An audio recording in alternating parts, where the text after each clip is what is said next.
Ladies and gentlemen, boys and girls, welcome to the NJ Podcast. This podcast aims to share stories, tips, and insights about achieving success while having fun. From topics ranging from personal development to business, entertainment, and sports, the podcast will have conversations with experts and people in their respective fields.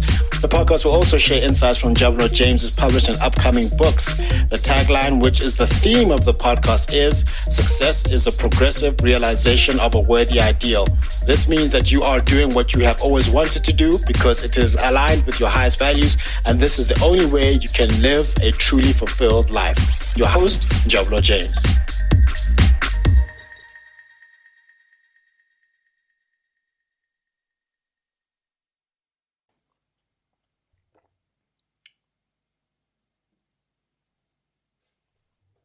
Hey everyone, this is NJ here, the host of the NJ Podcast, and welcome back to another episode where we're going to be having some fun and fantastic conversations.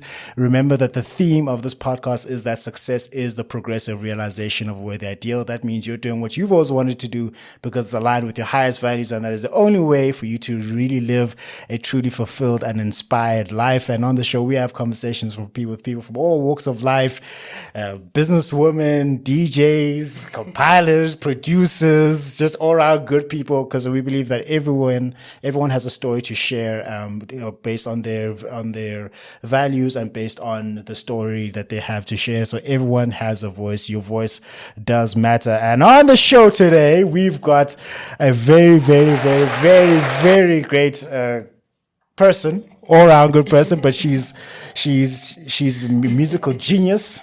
Kanye, be aware, because we've got a musical genius up in here. We've got a musical genius. All right.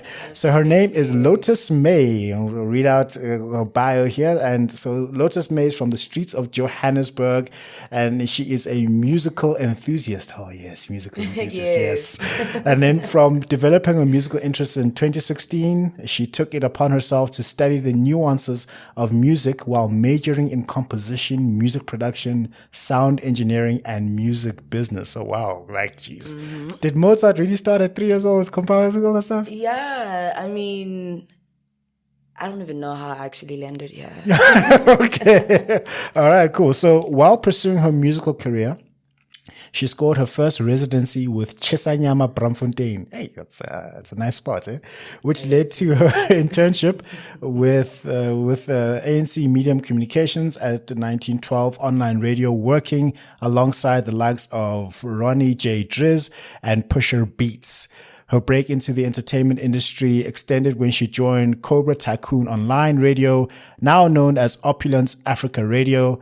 As a prominent radio personality and content producer, she got featured as one of the biggest deep house YouTube channels in South Africa. Best Beats TV. Oh, yeah. And curating playlists for Paradise Sound System on Spotify, gaining recognition from international artists such as Frakawara. As a young black female DJ, Lotus Mae realized her influence in the South African deep house space, and she expanded her brand to We Are SOLACE, a platform that focuses on curating events that feature both up-and-coming and well-recognized artists in the deep house scene. We'll talk about that. We'll talk about that, yeah. We'll talk about that. You see that one? Yeah, definitely. We'll put you on. Put me on. Lotus Mae is known to keep the dance floor on fire. So some of her recent gig guides include Jojo Rooftop and Lounge, YFM, Kitchener's Calvary Bar. That's a hot spot, yeah. Mzansi Limpopo. Yeah. That's it all starts. Is that where it all starts? We're going to get into that. Therapy and the Miller X Boiler Room Showdown. With the experience obtained throughout the years, her works have been recognized on different platforms, while also giving her the opportunity to share her mixes on local and international radio stations, with her latest debut on Drums Radio. Lotus Mae is currently working on her debut EP, which will be available on all digital platforms later on this year. And I'm going to get a pre-listen. Why? Because I'm dope. My life is dope and I do dope things. Absolutely. I mean, after all, the music has to go out there, you know. Yeah, 100%. Gotta share it with the people. Of course, share it with the people. Thank you very much, Lotus, for making the time. Thank you very much. Thank you so much for having me here. Like, super excited for this. Yeah. See where it's going to go. The conversations are definitely definitely going to be amazing. Yeah. So yeah, and it's a beautiful day outside. It's a beautiful day. It's hot. That adds the little spice. A pool would definitely slap right now. Yeah. We need a pool. We need a pool. All right, cool. So, like, what started you on this journey of music and music production? Like, what was that spark that said, okay, I'm going to go down this route? You know, before the music even came into my life, it's actually a very funny conversation. Sure. I started with psychology. Psychology, okay. Right? So I started with psychology. I was already enrolled. Yeah. I think I went to class for like 6 months. Okay. Then I realized that actually I cannot be not sane and try to make people sane. Yeah. It doesn't make any sense. So you felt insane, but you... Yeah. And I'm like, no, but what kind of psychologist or therapist would I be when I can't understand my own emotions? So let me actually find something that is going to help me discover myself, who I am. Then that's when I started going out. Sure. Started going out, seeing all these DJs play out there. And I was like, wow, this is actually really interesting. And I was going through a very rough pitch from the transition from high school, trying to figure out who you are outside of that dynamic as well. So that's when I started DJing at Sound Select. That was in 2016. It was a year right after matric, because I matriculated in 2015. Okay. So I was working with Sound Select part-time, and obviously they're a sound store. They have all that gear there. And which branch was it? Like, is it... there was a branch that was in CBD. Okay. Yeah. So I was very fascinated by it. And there was also my manager then, Rogero. He's a professional sound engineer. Okay. So he started mentoring me during that time, letting me know how sound works, like all the technicalities. Then I was like, you know what? Maybe I might as well just pursue studying this so that I can actually know the full-on dynamics of how to actually be a sound engineer. And every Friday they would plug on the sound so that they can advertise it to like the clients that are walking in. Yeah. Then being May and curiosity got the best out of me. Yeah. Started learning how to DJ. And I mean, everybody in the room knows how to mix. They all sound engineers. Of course. They all have DJ'd somewhere before. They know how to mix properly. Mogele na pere. Heavy on pere wire. And started doing that. Then my first residency came from there. Chesanya. Yes. Did you eat while you were there? Like, did you eat on the job? Absolutely. Yo, guys, I take Ryder then for a girl that didn't even know what money was. Yeah. And having such a residency, to me, it was one of the best things that have actually happened to me. Shout out to Oratile for actually trusting me with her store. Sure. To be like, I believe she can keep my people happy. I believe she can bring in more people. Sure. When she's on the decks, I know this is actually going to be fire. Sure. And there's so many people that have poured into my cup since then. And that's another thing that kept me into wanting to do more. I loved what I was studying. I still love what I do until today. So I would never exchange it for anything else. No, that's good. So how did you pick your sound initially? So, because I know a lot of people, I'll tell you why I'm asking this question, how you picked your sound. Because a lot of people, I believe, are chasers in this industry. They're just chasing. It's always the case. They're chasing the views. They're chasing the follows. They're chasing the likes. They're chasing the glamour. Always the case. So what they'll do, they'll hop from genre to genre to genre to genre for what is hot, but they're not going to stay in necessarily their lane, on their chosen lane. Because it's a different story if, let's say you pick deep house. So that's your thing that you love to death. You love deep house. Absolutely. But then... And then they ask you to play Amapiano just as a request, versus you keep on rebranding yourself as a person who keeps... You see, when it comes to that, my stance is not even funny as... What? I remember I was a versatile DJ, so I was like playing everything. Obviously, with your first residency, you want to try out all the genres. Sure. You want to see where you actually fit in. Yeah. But there was something that was happening to me during those times where I felt like I had imposter syndrome. Yeah. I wasn't playing me. I wasn't sharing myself completely and fully and organically too. Yeah. So I then decided that, you know what, you're only going to play deep house. That's when I was playing like your Demented Soul back then. That's when I was playing the likes of your Edward. I was playing more deep tech, you know, like proper deep tech. And then obviously as time went by, I'm like, you know what, deep tech, I don't know what Afrotech was then, but I could hear the differences in the music that I was compiling then, that this one has a little bit more aggression. This one is a little bit more lighter. I like the aggressiveness. I like, you know, when it sounds like, you know what, we are about to like have a fire and chant around it and dance around it. That's what I wanted. Something that would speak to my soul. Even when I actually search for music, it takes me like 20 seconds, 10 seconds to know whether this is a song that I would share with people or not. That's when you know you're an advanced person by now. If you know 20 seconds and I into literally a song, cruise over like 200 songs at one go just to look for the perfect 10. Do you understand what I mean? So when I then decided to play Afrotech, I felt more like me. When they say, Mae, we actually want you to come and play, I would get excited to be like, oh my goodness, I can't wait to actually share this music with people. So I transitioned from deep tech to Afrotech in 2020 during lockdown. Sure. That's when I started playing more Afrotech. And then there was an event called Spiritual, Coffex, Newtown. Always used to go there. Obviously, the transition is still happening. My DJing wasn't perfect by then, but I was getting myself in the spaces whereby I knew that when I'm actually in this space, I can become more inspired to actually push this even more. Sure. So that's when even some of the people that I was working with started introducing me to some of these people, and I would go there.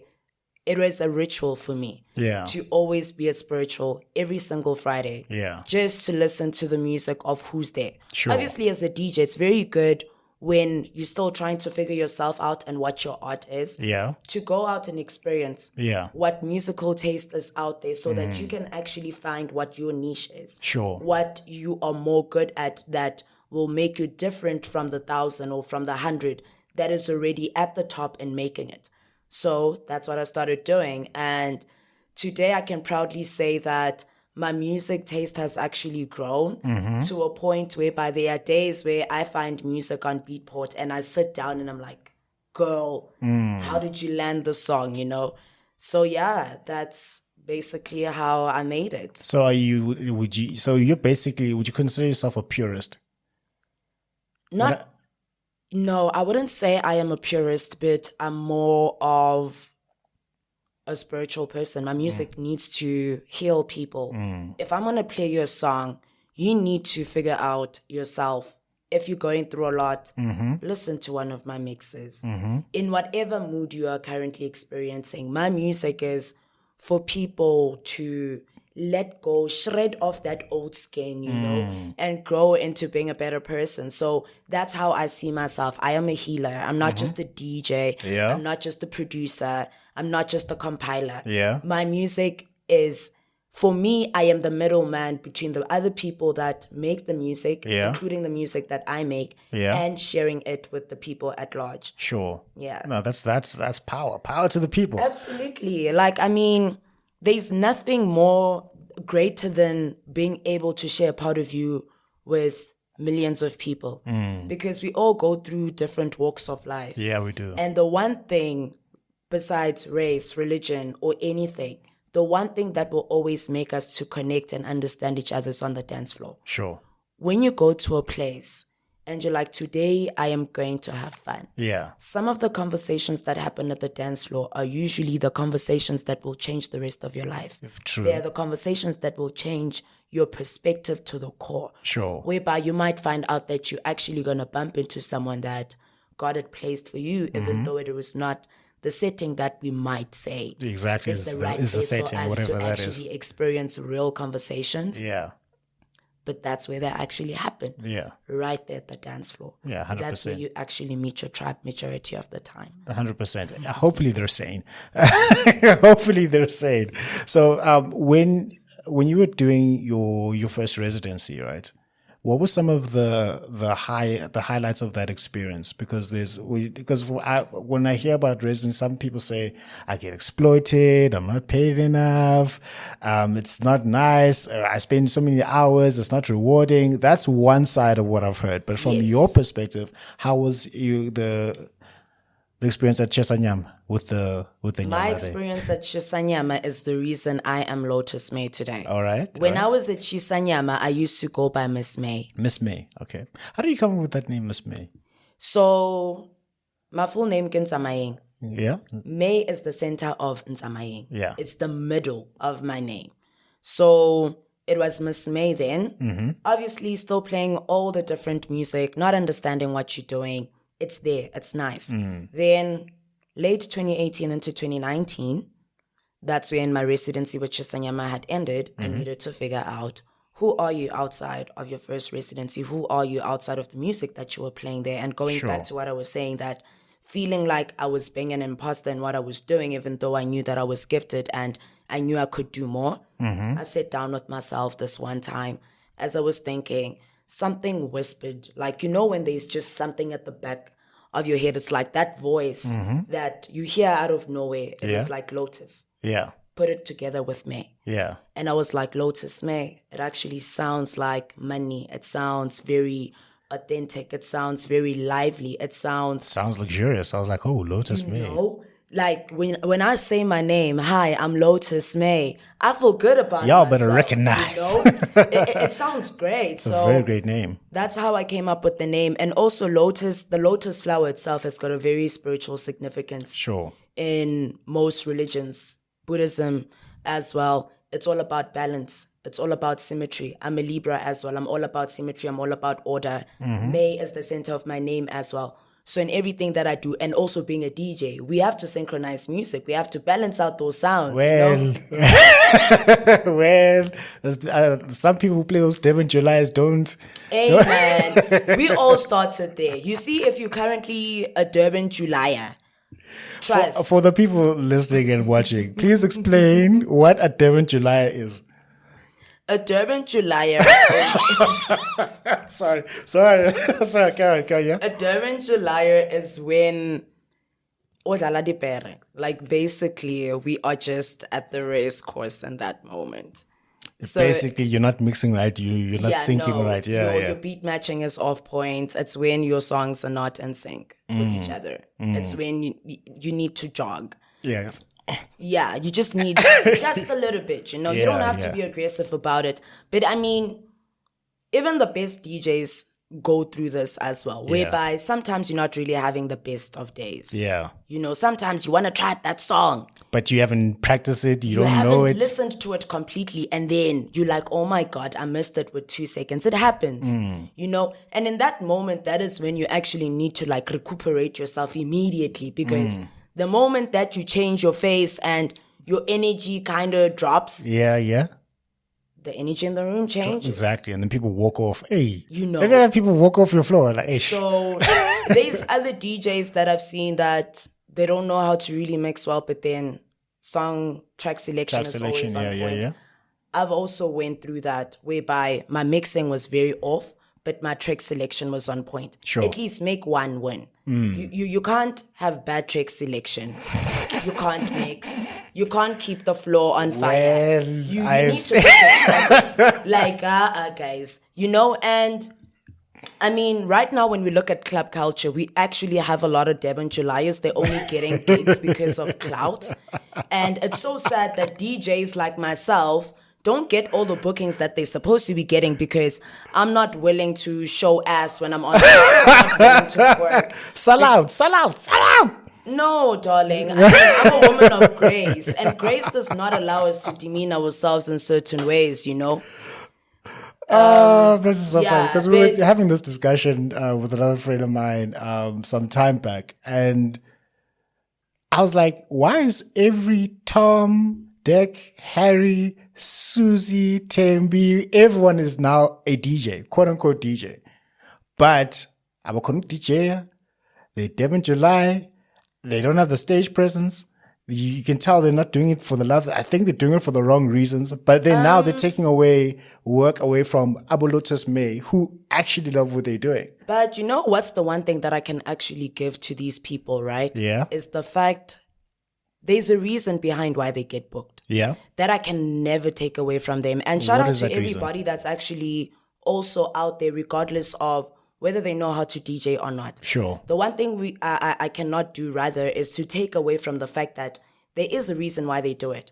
Sometimes you want the fame. Sometimes you actually want to use that to elevate to where you really want to be. Sure. And you know that by you being in front of those decks and people coming in, there's a reason for that, you know. And I mean, yes, I could be a woman of grace, and there's other people that really don't mind to be on stage and look that way. Trust me, the girls look amazing. Modimo le ena e a re nna ke apea bana ba ka, o ba apea a ba make sure hore they look amazing. Sure. And that's the one thing that we can also give to them. There's also a couple that I've seen that when they started, we thought that it was all pretty privilege. But obviously, after all the criticism, I love how they always come back. Sure. They look at what people say on social media. Yeah. And they start taking themselves seriously. Yeah. Do you understand what I mean? Yes, maybe at the beginning they start for And then they ended up reason it falling may in be. love with it and started taking But themselves seriously. At some point, as we all go through it, Sure. they end up getting to the point where they're like, you know what? Actually, I saw that people don't see me as a DJ that knows what to do when I get to the dance floor. Maybe people are only following me because they like objectifying me, but I want to be more than what I'm objectified for. I want to actually know how to keep my dance floor. I want to know how to impress all these people because they're all out here to see me. They're all out here to listen to me. Yeah. And I love that. You can be a Devin Julia today. Tomorrow you'll be a perfect mixer. That's That's that what overnight guy doesn't happen overnight. No, it doesn't happen overnight. Yeah, it doesn't happen overnight, but obviously, just like everything in life, where you invest your time. Sure. Simply 30 minutes every single day of you doing it. Trust me, within a period of 18 days minimum, Yeah. you will actually get ahead than a lot. Do you understand what I mean? You won't be a DJ Kent, but Yeah, you. Oh no! Hey, guys! We need to give that. We need to give Kent his flowers. I'm giving Kent, bro. Like, listen, coming to the show. This is the greatest DJ to have ever touched decks. That's just me. From in terms of a playing perspective, I'm like, what? He's so good. Ain't he good? Ain't he good? He's very good. He's very good. Yeah. DJ Kent. Until today. Remember when there was also Kent Phonic? Yeah. That era in South Africa when it comes to music was amazing. Yes. Especially for Deep House. Right now, we're also doing really amazing. I'm loving the fact that when the world looks at South Africa from every genre, you know, we are actually dominating the space. And we actually wear we carry the pride with us that I'm actually South African. Even when you chat to some South Africans that are overseas doing different work. Yeah. When they say I am from South Africa, you know. There's a soundtrack that plays in the background. Yeah. It's a big deal. Yes, we're not the best country. However, South Africa produces the best. Some dope DJs. The best. For me, DJ Kent, wow. I've always listened to his mixes and I'm like, oh my God, the level of skill, talent, technique that man has. Wow. I haven't heard anyone play close to him. Cool. Shimza is very good too. Black Coffee is amazing as well. Kent? Sure. Hey. What, does he spin your world around? You know, and come on, boy, you spin my world around. Hey, man. Wow. Like every song that he has made, there's also another song that I really like. What is it? Kanakeng Heater by Tandy Dry. I haven't heard it. It dropped, I think, like 2 months ago, 2-3 months ago. We should listen. That song is actually really amazing. Kent is also on it. And I was like, and it's like they fused in some of these old school tracks that are there. And I'm like, yes, this is the song that you can actually jam on the dance floor and lose your brain. Yeah. When that man actually makes music, he knows what he's doing. He makes magic. I think he's just got this God-given talent. It's like because there's no one that I've spoken to where we're like, okay, Kent, everyone has exactly the same. Your reaction is the same reaction we've had universal when you just have a conversation with it. And his mixing is so clean. Like he'll play one song and then another one, and he'll go there. I'm like, My thing is, you can take hands, nah? Yeah. Give him 4 CDJs. Yeah. All of them are going to be used. All of them. All of them. There's a vocal, there's another song, there's an instrumental there, then there's another one that's coming in. Hey, man. It's just magic that matters for some of us with our controllers. We can't touch that, man. What? Personally, I can only use 2 for now. 2 for now. For now. Yeah.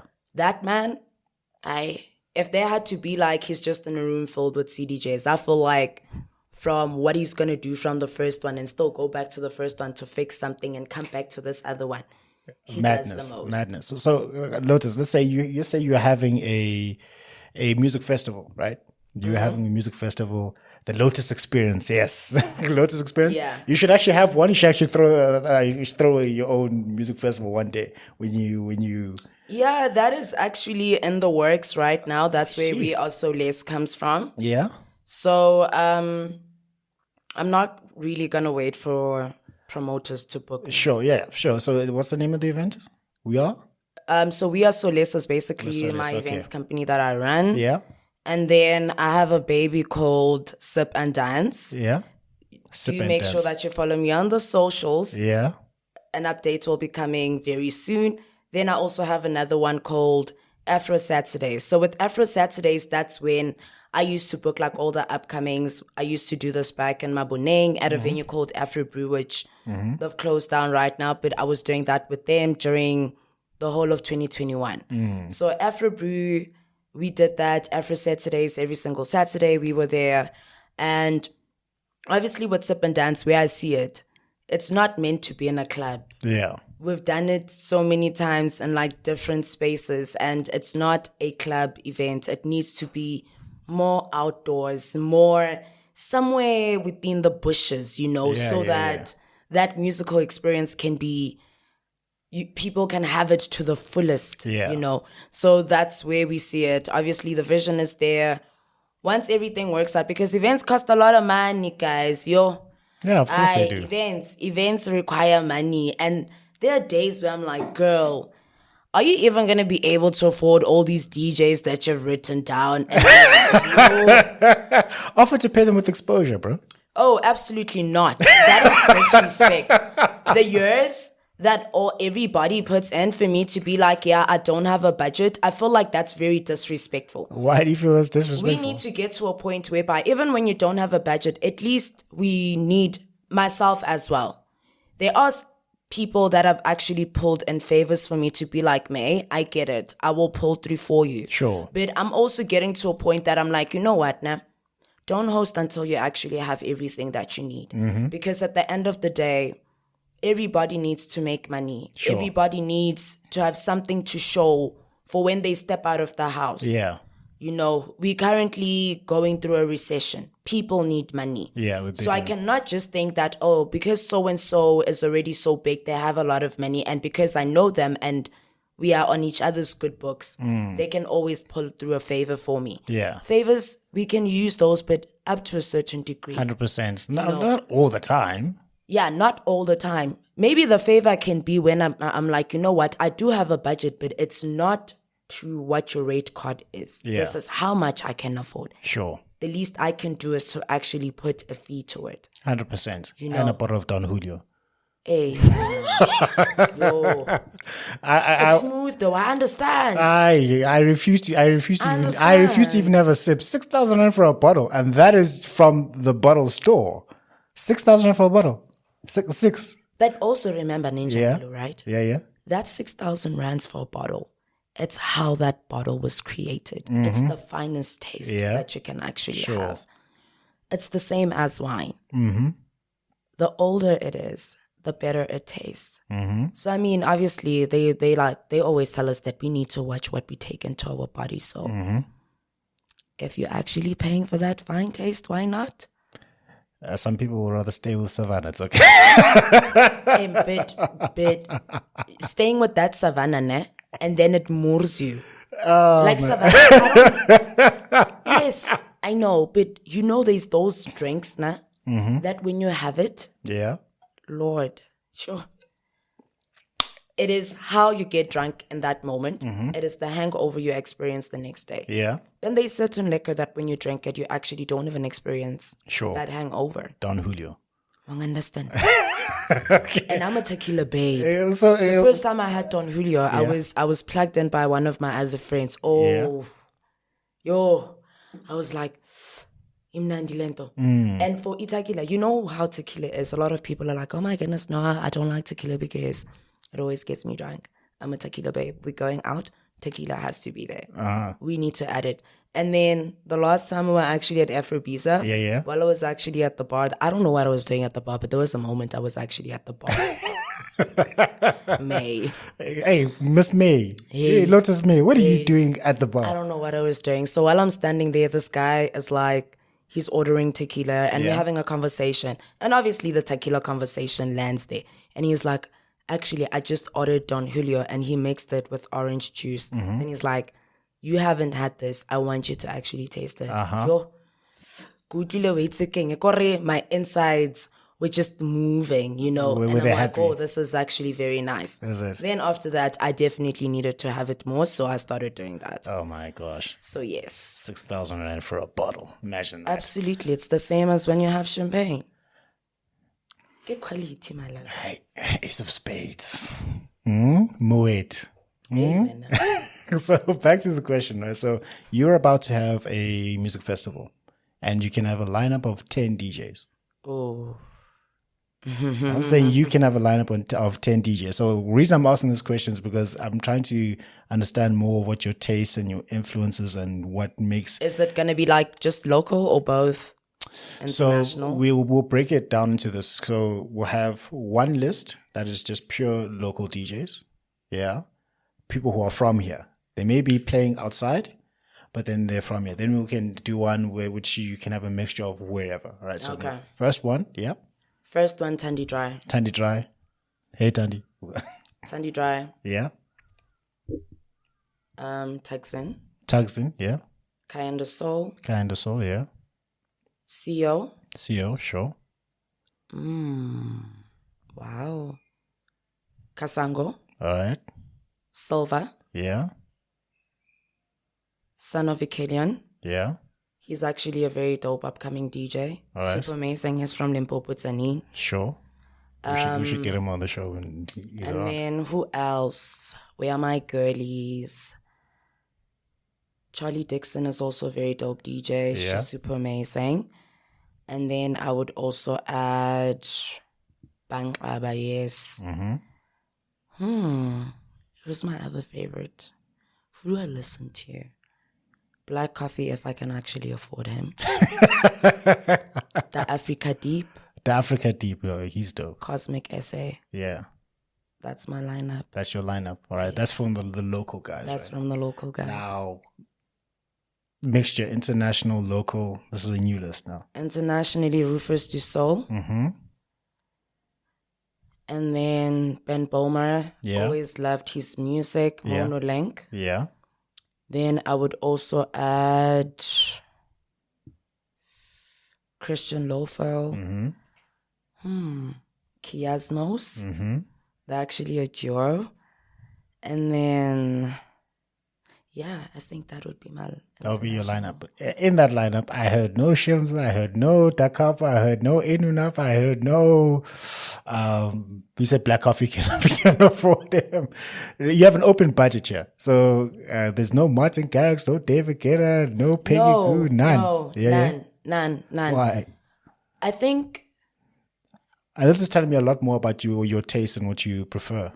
Yeah, it's beyond the taste. Sure. It's beyond what I prefer. Yeah. It is about the DJs that are worthy to be seen, to be heard. Okay. Because for me, these people that I've mentioned, the reason I would go for them, Yeah. they understand the art more than anything else. The art more than the commercials, you think? Yeah, the art more than the commercial. Because, I mean, if you're already a David Guetta, why would you have to be on a Lotus Mae event? Sure. You know, you're well established. That's a very good point, yeah. You understand what I mean? There are people that are here right now that deserve to be on the biggest platforms, and they are not seen enough. Yeah. So for me, it's not just about bringing on the biggest person with the biggest name. Sure. It is about putting on the people that are actually worthy of being heard. Yeah. And all these people that I mentioned are producers themselves. Good.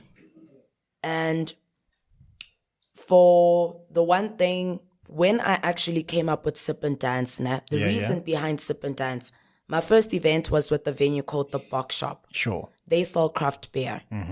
They create their own beer. That's where the sip came from. Yeah. The dance was me envisioning having all these producers come into one space. Yeah. Not playing what we already know, but sharing what always sits on their computers. Sure. Those exclusives is what we want to hear. You know, test out your new work. Let's give it a dry run before anything else. You're not really sure about it. It stayed there for 2 years. Yeah, yeah. It might be the biggest song you've ever created, but you wouldn't know that because it's still on your PC. Yeah. So that's where Sip and Dance came from. The idea was, let's bring out the producers. Yeah. Let's have them share what they would never share. Sure. Let's have them there, you know? Yeah, I get you. And, hey, man, like the previous Sip and Dances that we've had have been super amazing. Shout out to everybody. How often do you have them? So the first one was in 2021. Sure. That was in Soweto. And then we had it again, same year, same venue. Then I did it again. 2022, obviously, I took a gap from like everything. You took but I a was gap? still gigging. Yes, I was still gigging. Then we came back again last year. We did it with the roof, 4 ways, beautiful venue. The view was super gorgeous. When you're up there, you can actually see right through Makhalis, and it was super beautiful. So yeah. Sure. And right now, this year, we're going to have another one. So it's more of an annual. And then where also we don't have the details of that. You just The playing it out. details coming soon. Yeah. I'll be playing with that one, of course. You heard that? You heard that?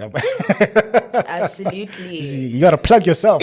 You gotta plug yourself. And also this year, another thing that I was looking into is expanding the lineup, because what I've done previously is that the lineup has always been 5 DJs. Okay. 5 DJs, 2-hour sets, because an hour is not enough if we're being honest. An hour DJing is not enough. To paint a picture, you need time, man. Like you need to serenade the people. You know, But so it's a 1 hour set seems to be more of a standard here in South Africa. Overseas, it's more commonplace to have 2 hour sets, sometimes even 3 hour sets. absolutely. The longest I've played alone was 4 hours. Yeah. That's Did you get tired 4 hours? No, You weren't tired I was actually hyped up even more. by the end of the 4 hours. Jeez, like. I was more hyped.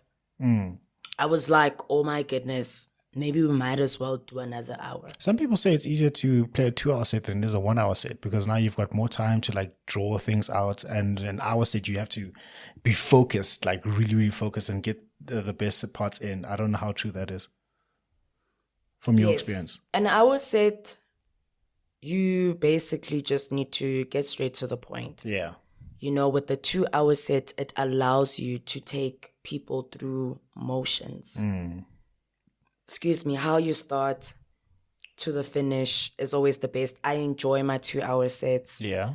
I love my 2 hour sets. I remember even when I was also resident with Therapy AGOG Gallery, Yeah. New Donfontein, they always booked me for 2 hour sets.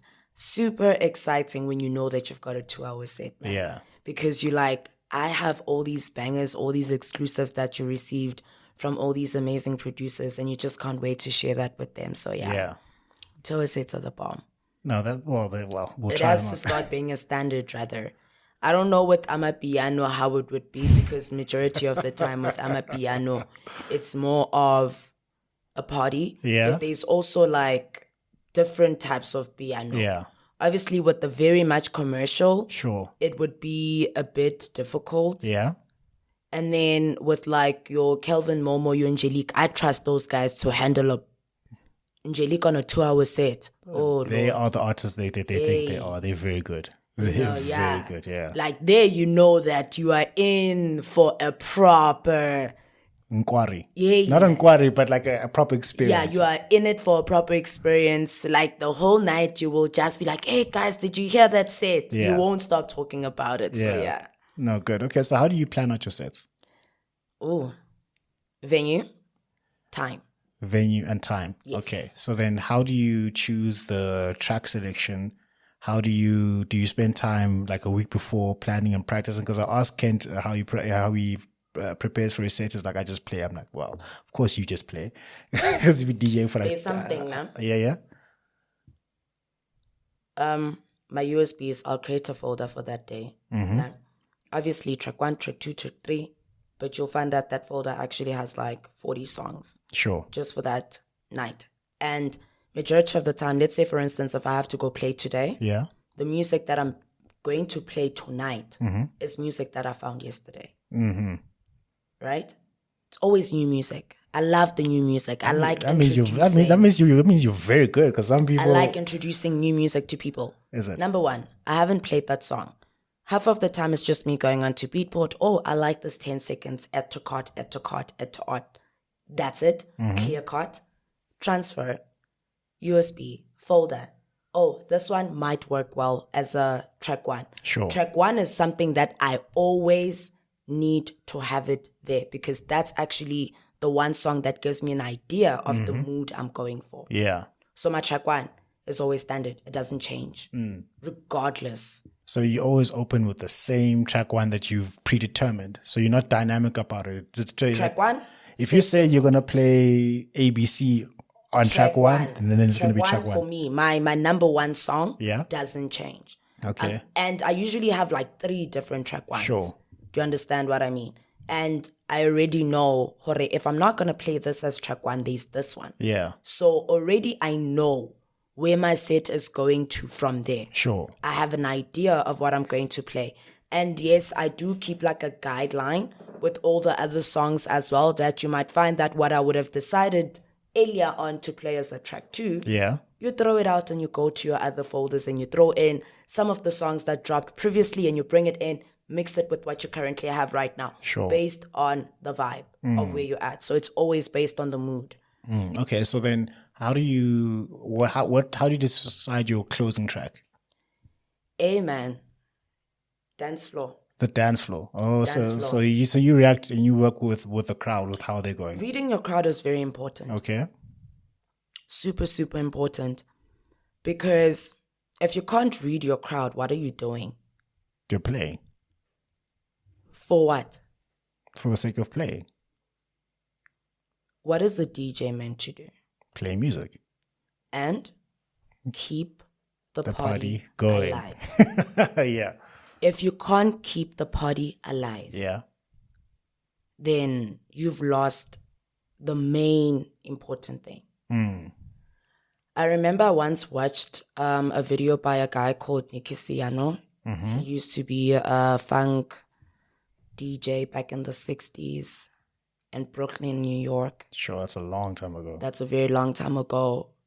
And he was speaking about how back in the day, the most important thing was sharing new music with people, where you find that he's already DJing. Because remember, it was vinyl then, Yeah.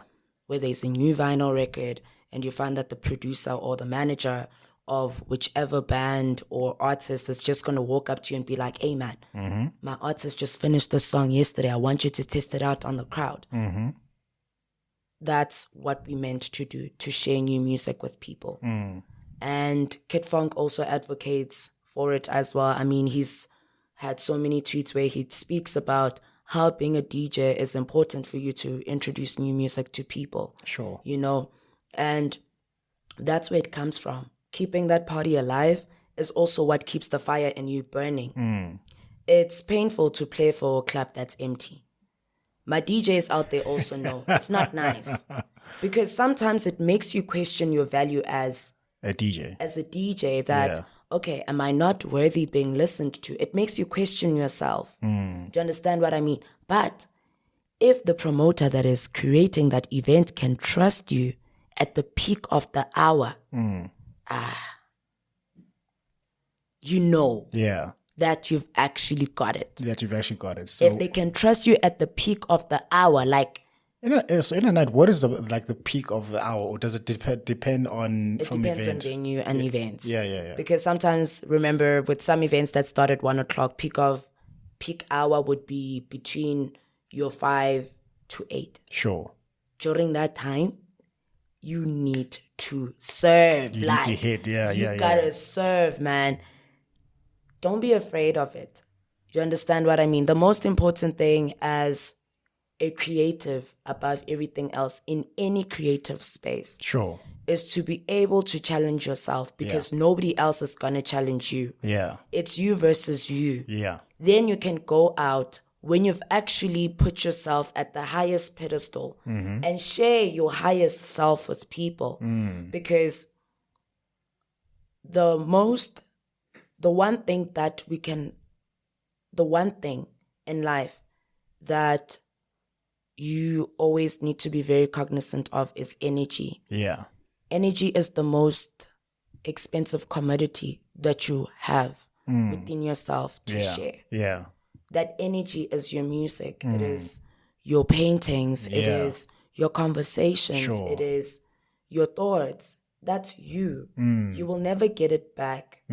So it's always important to share the best of that energy. Yeah. When you take it out there, make sure that the next person Yeah. that doesn't even know you, they can experience you in such a manner that they feel like they are a part of who you are. Who you are and your experience.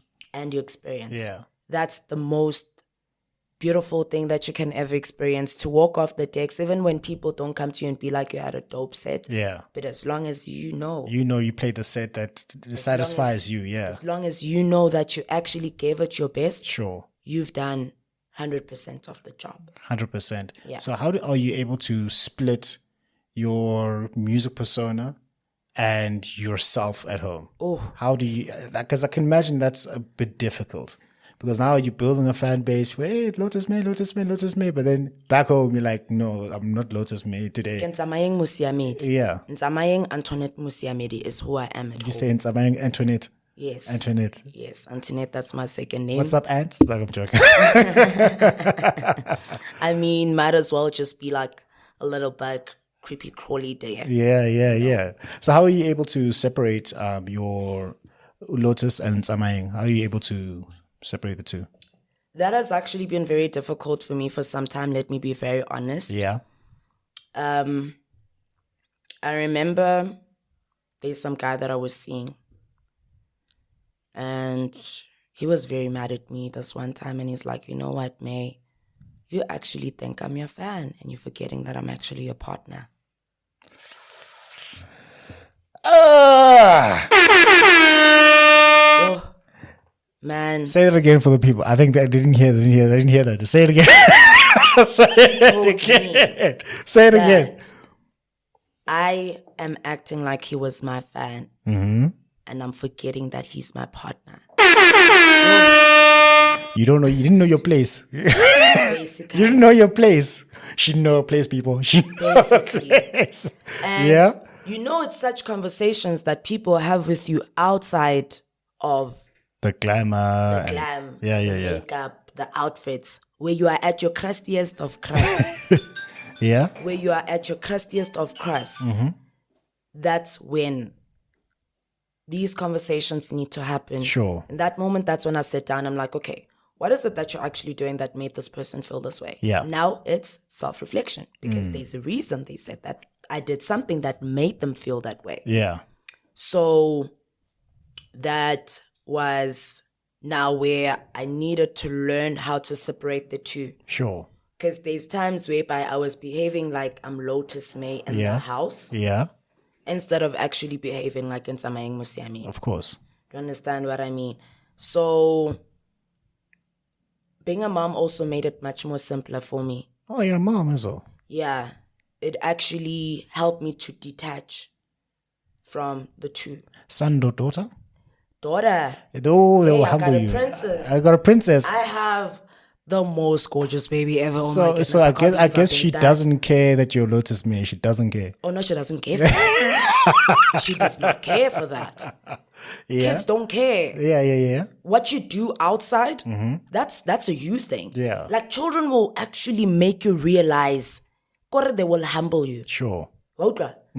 Kids, hi guys, hey, they're amazing. Yeah. They will also humble you. They will put you in your place where you actually need to remember that when you come into that house, You're not Lotus Mae. don't bring the baggage from wherever you come from. They want the best of you. Exactly. They want you to be able to fill up their cup. So now you need to know how to detach Sure. from the outside world and them, because to nurture, to be able to instill all the knowledge in them, there's a certain level of self that you need to reach. And reaching that certain level of self is you also knowing how to detach from the things that don't feed you or don't add value to who you are and what you're also trying to bring forth to the world. As parents, we have the biggest duties. Yeah. We need to be able to get to the position where when we look at our children, we can be like, if my daughter goes out into this society, they can actually bring positive change. They can actually be able to have boundaries. They can be healthy people towards the next person. In order for them to do that, That's your responsibility. it's my responsibility. Yeah. It's me knowing how to forget about the backlash that I might have received from another person due to a certain thing, and be able to tap into my true self, into my true form. Sure. Because those are two different people. There's the artist and there's the person. Yeah. So when did you get to that point where you were able to like definitively, not superficially, but like definitively, this is Lotus, this isn't Tsamaye? Last year, Last year, it took you a while, hey? it did. Last year. What happened? Like I said, being a mom. Last year was my first year being a mother. Okay, so the birth of your daughter. Changed a lot in my life. Sure. It brought so much positive influence into my life. Yeah. I sometimes feel like if she hadn't been born, I might have lost my way in everything that I was doing. Because there was a point where I made a lot of bag. In my life, I've made a lot of bag, still due to make even more. Just to say that since you made a lot of bag, we need some cameras and more lights. So just in case you want to come sponsor us. Absolutely. So there was a moment where, in as much as I was making a lot of bag, but I didn't know how to spend it, I didn't know what to do with it. Oh, okay. You blow it up. Okay. You use it for all the wrong reasons. I blew it. I blew it. Hey. Hey, that one, I'm not going to touch too much onto it. Sure. But it's such things, that make you realize that you need to change your way of life. Sure. It's such things that when you sit down and you look at yourself, and the question is, why did you actually do A, B, C, D? And half of the time is always the fact that you don't really know who you are. I went through that moment where I didn't know who I was. Okay.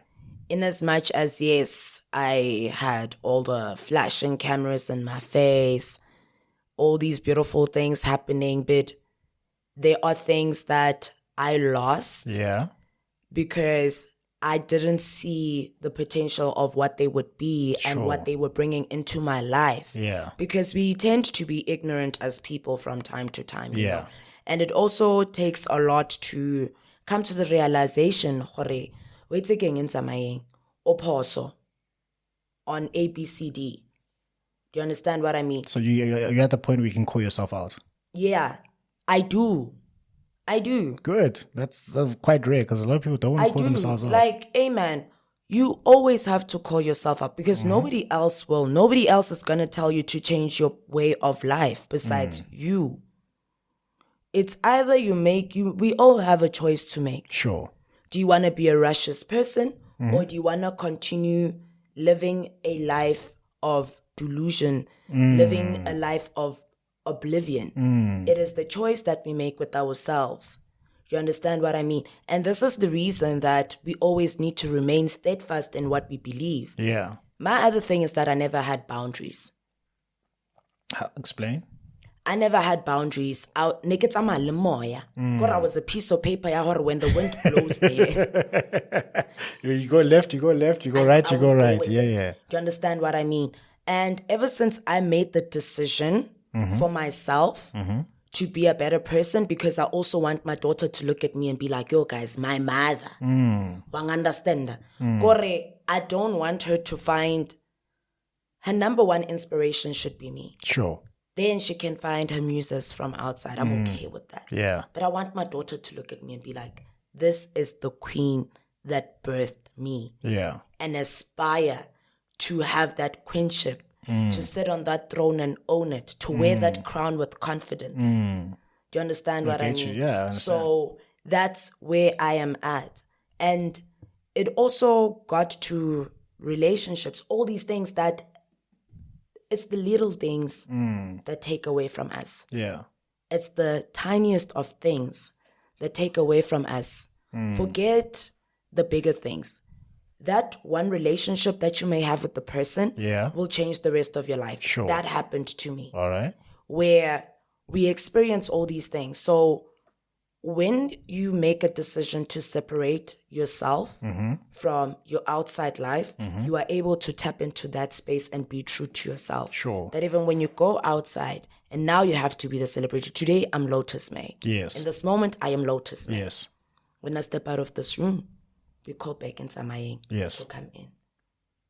God, now I'm going to my house. The energy that I need to introduce in my house. Yes. It's completely different. The Lotus Mae energy. It is the Samaying energy, which fuels Lotus. Like what you're hearing so far? Make sure you never miss a show by clicking subscribe now button. Follow on YouTube, Instagram, and other platforms listed. Also, check out the website for more information. This podcast is made possible by listeners like you. Thank you for the support. Now back to the show. Why I understand? No, I get you. Because if it's empty, because I was empty, there was a point in my life where I was really empty. And it even showed in everything that I was doing. So then when you were empty, when you say empty, what does that mean? What does it translate to? And how did you become, quote unquote, fulfilled? My emptiness rather came from a point where I thought I wasn't deserving. Of what? Of all the good things in life. Well, I understand until the biggest downfall a human can ever have is themselves. We determine. Say it again for the people so the they biggest hear downfall a that. human being can ever have is themselves. Yes. Kana bare, there's this petty saying ya gore ke ka letsogo la gago or something like that, you know, but I don't really know it, but I've heard it before. Ole motho, na, you decide where you want to be. Sure. That one choice will determine everything. That's the choice that you make, because if, for me, rather, it was a very painful time in my life, you know, because I was still really trying to understand who I was. Sure. And some of the friendship circle I had at that time wasn't really supportive of Ntamayeng.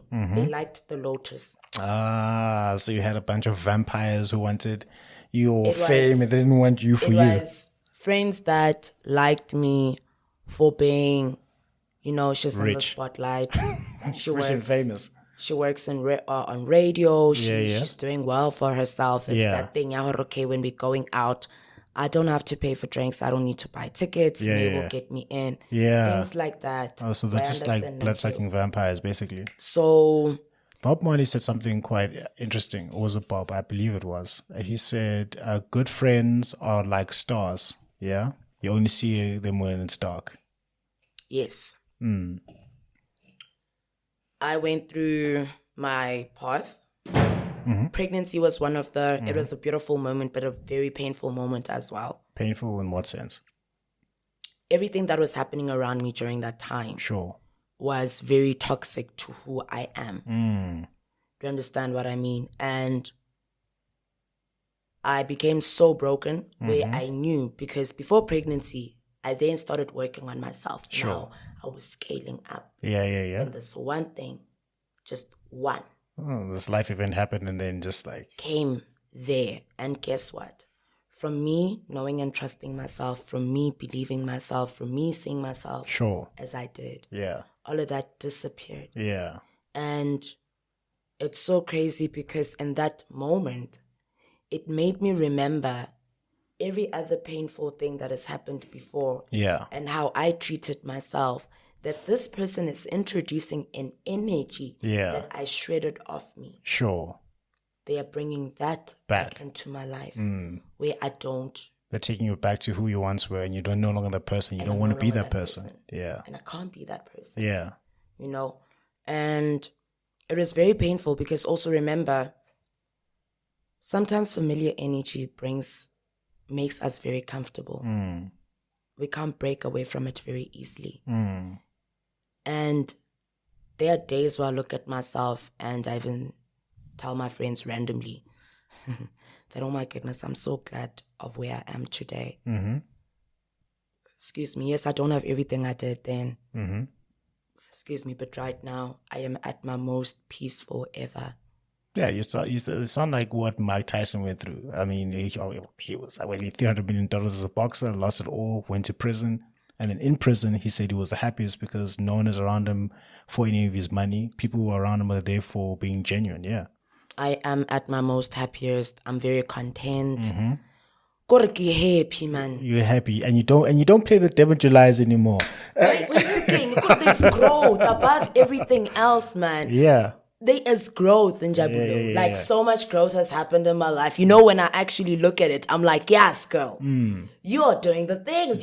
You're making the parts happen. You doing the things that made the things not to be done. Hey. Hi, Gumnandi game. So, Lotus, we're a part of the show where you get to be the interviewer.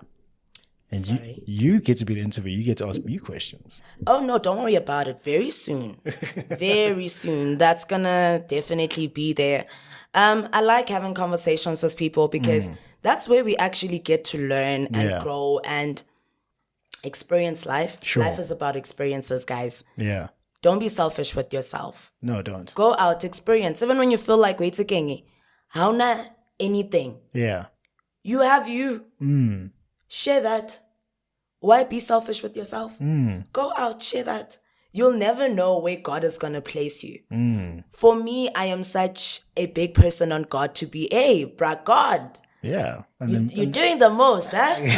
You're doing the things that make things not to be done. You are doing the most. And through everything that I experienced, that's when I actually found my relationship with God. And I've never felt this way ever in my life, man. So how do you reconcile, because people have hardships, are reconciling being in music and entertainment and having a good relationship with God? What do you say for people who are struggling with that internally? Because like you're playing at these clubs and people are there, they're drinking, they're dancing, they're smoking, they're doing all these type of things that people don't consider to be good. But then you're there, you're playing, you're in that environment, and you're part of the environment and you're DJing, but you have a good relationship with God. What do you say to people who have a struggle with that life? Like I said, I am a healer, right? Yeah. When I walk into spaces like that, I don't know what you're going through. Yeah. I don't know you from a teaspoon, from a bar of soap. Yeah.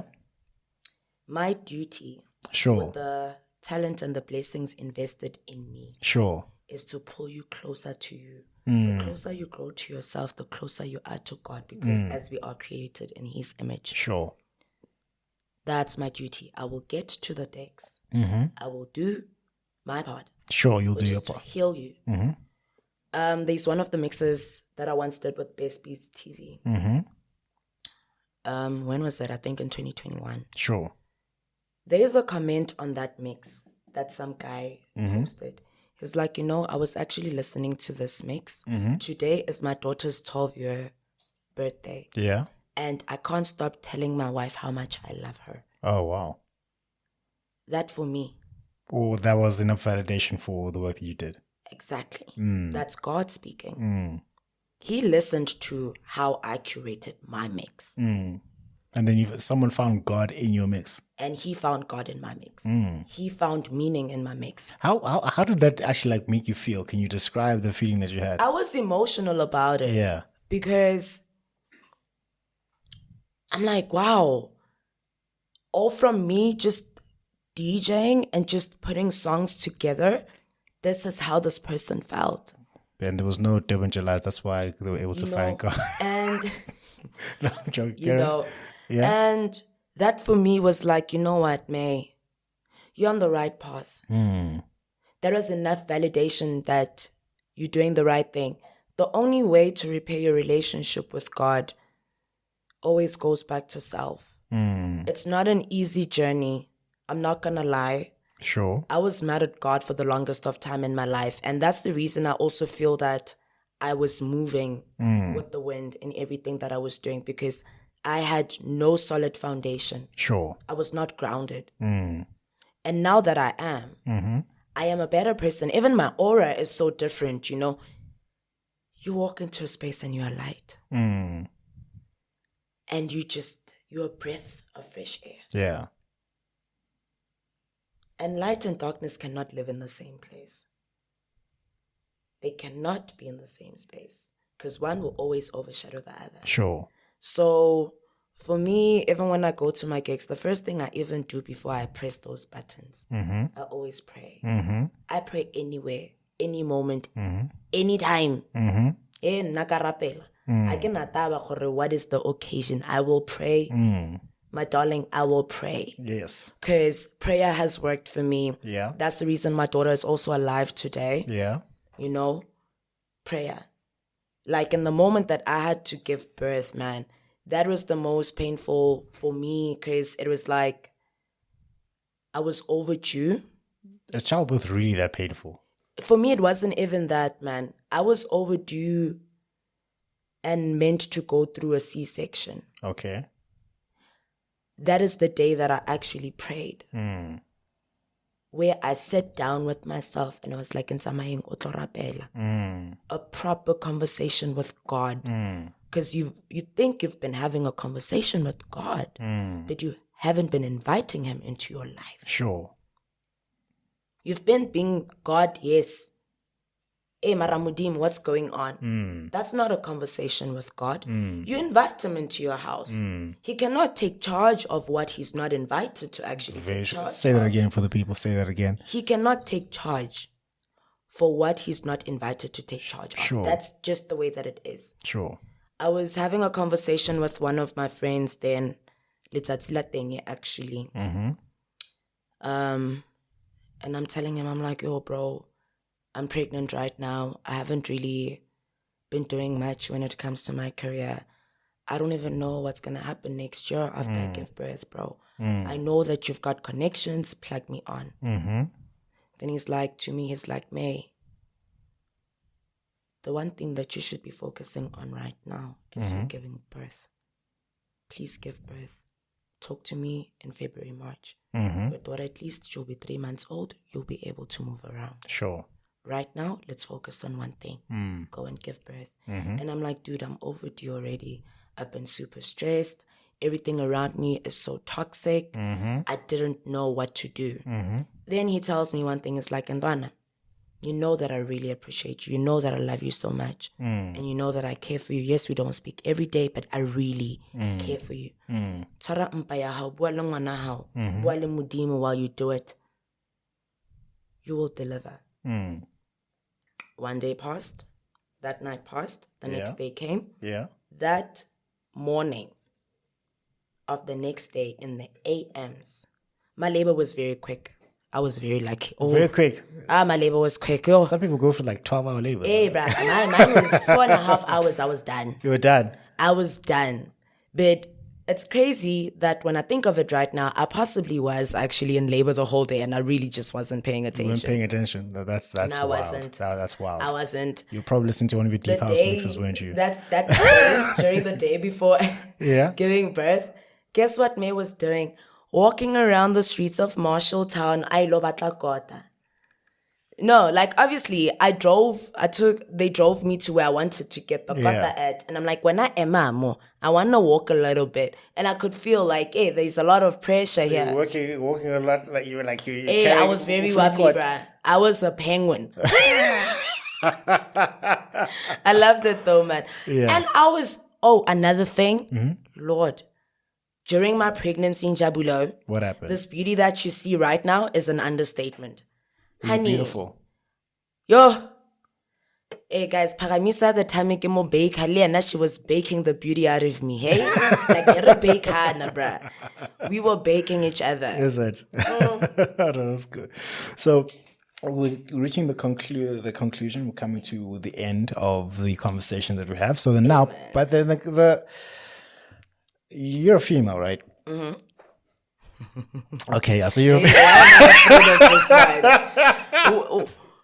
Yeah, Njabul, I am a female. Yes, I have female anatomy.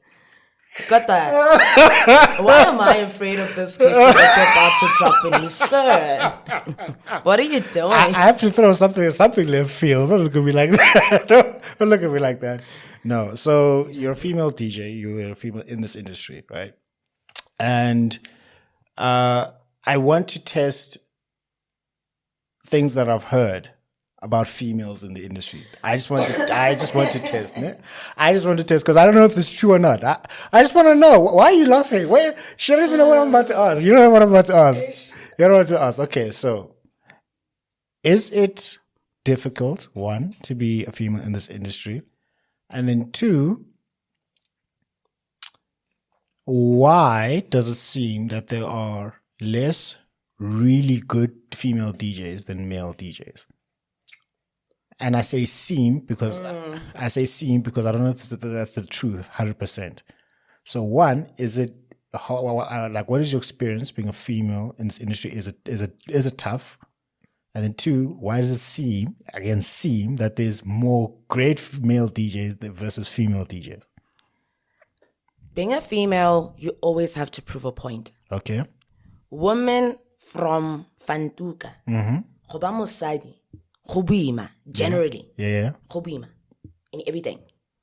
It's not even just entertainment. Sure. It's an engineering as well. Yeah. You could be a man. I'm a woman. We have the same qualification, only to find that I actually have more knowledge than you, but you would be the first in consideration compared to me. Sure. So. But this is entertainment, slightly different, right? Yeah. Entertainment as well. First consideration. Obviously, it's a male-dominated industry.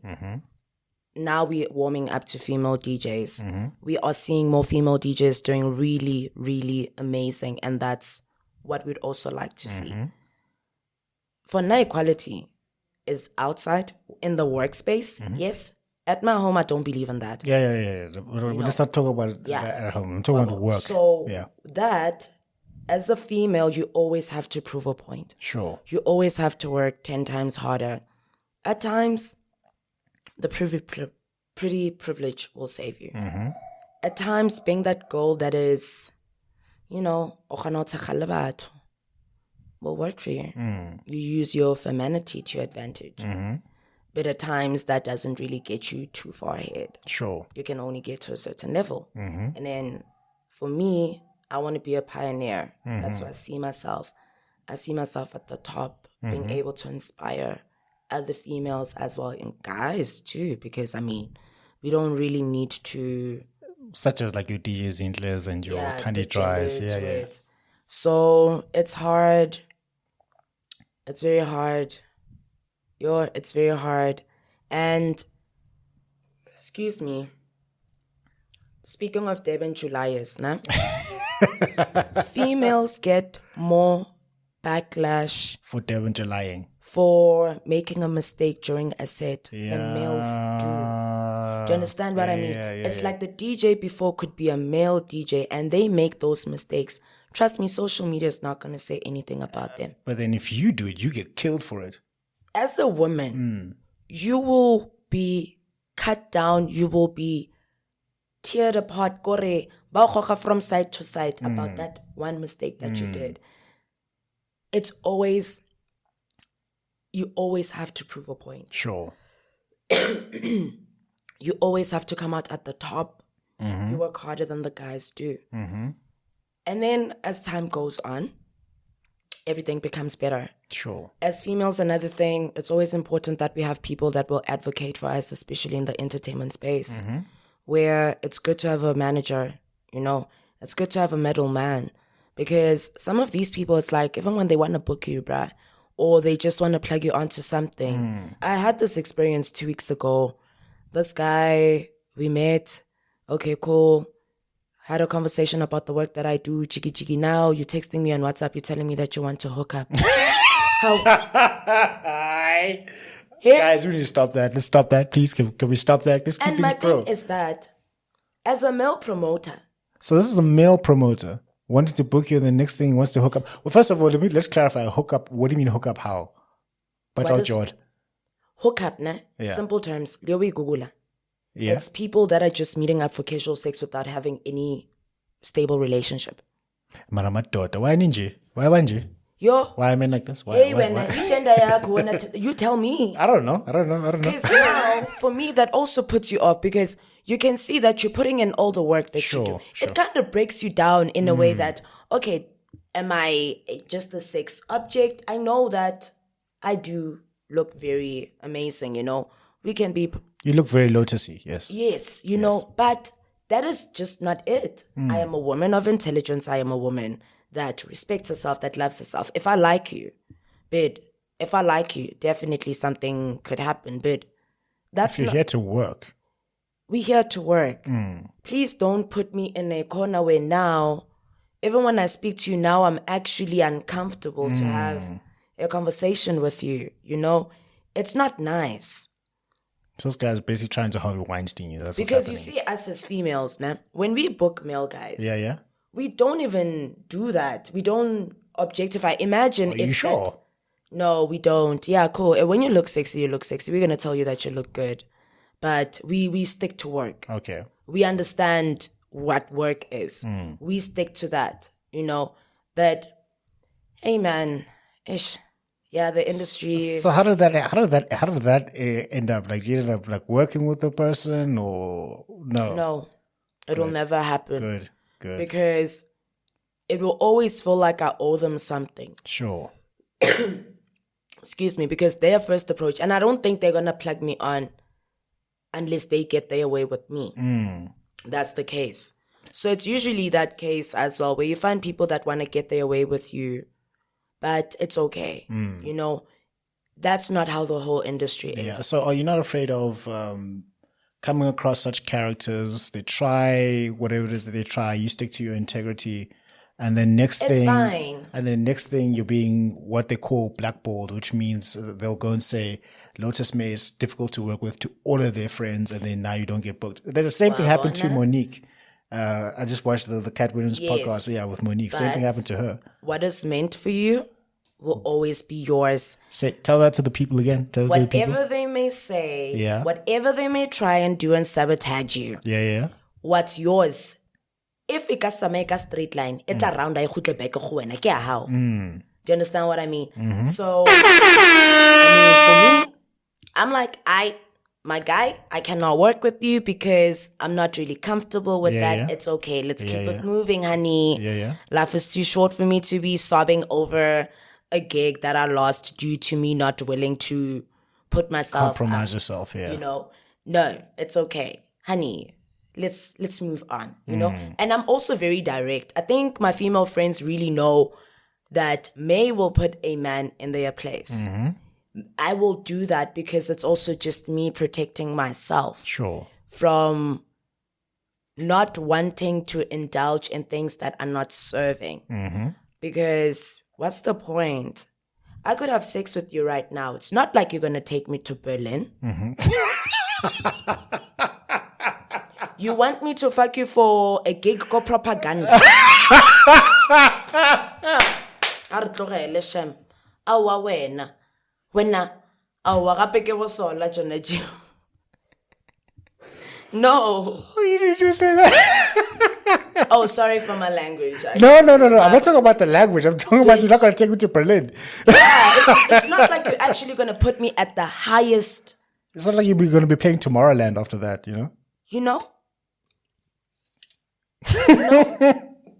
Come on, my guy. Wow. Pick a struggle. What are you bringing to the table, sir? Wow. Besides, But then again, like, listen, also with that, the reason I'm asking about the female experiences in this industry is I'm seeing a lot of parallels between entertainment, actors, dancers, DJs, producers, whatever, and the corporate world where you've got like managers, accountants, doctors, lawyers. Same. yes. It's the same. Based on the conversations I've had and the experience that I've had in a quote unquote corporate setting, same. But you know what the one thing that's also amazing now is that look at all the women that are actually at the top of the food chain. Sure. Look at all of them. Excuse me. Besides them just having had worked hard, they're actually very deserving of those positions. They are absolutely killing it, and I love it. For instance, look at the likes of DJ Sintle. She deserves it. She deserves to be at the top. Sure. She knows what she's doing. She's a game changer. When people look at her, they feel inspired. Yeah, they do. Do you understand what I mean? And it's the same thing when I mention that as females, we need people that are going to advocate for us. 100%. She had a great team behind her, which protected her from experiencing some of those things. Yes, maybe there might have been people that tried, to book a propaganda and then but now, because of the team that you have behind you, it also really does protect you from experiencing some of the mediocre individuals that exist within the entertainment industry. I mean, if any female wants to be within the entertainment space, I would never discourage them to do it. Sure. Go for it, mama. It is the best place that you can be for yourself, and in everything that you do, you always just have to stay true to yourself, And there's a conversation where I live right now. One of the people on my corridor this one time actually came up to me sometime last week and they were like, hey, are you a DJ? And I'm like, yeah. They're like, oh my goodness, it's so amazing that you're actually an artist. I wouldn't tell, because, I mean, the industry is very dark. How do you manage? Yeah, it's very dark.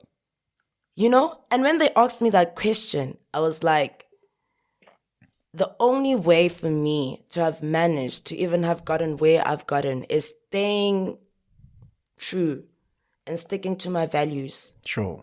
I understand them too, because there's no amount of darkness that will ever overshadow you when you are a solid person. Yeah.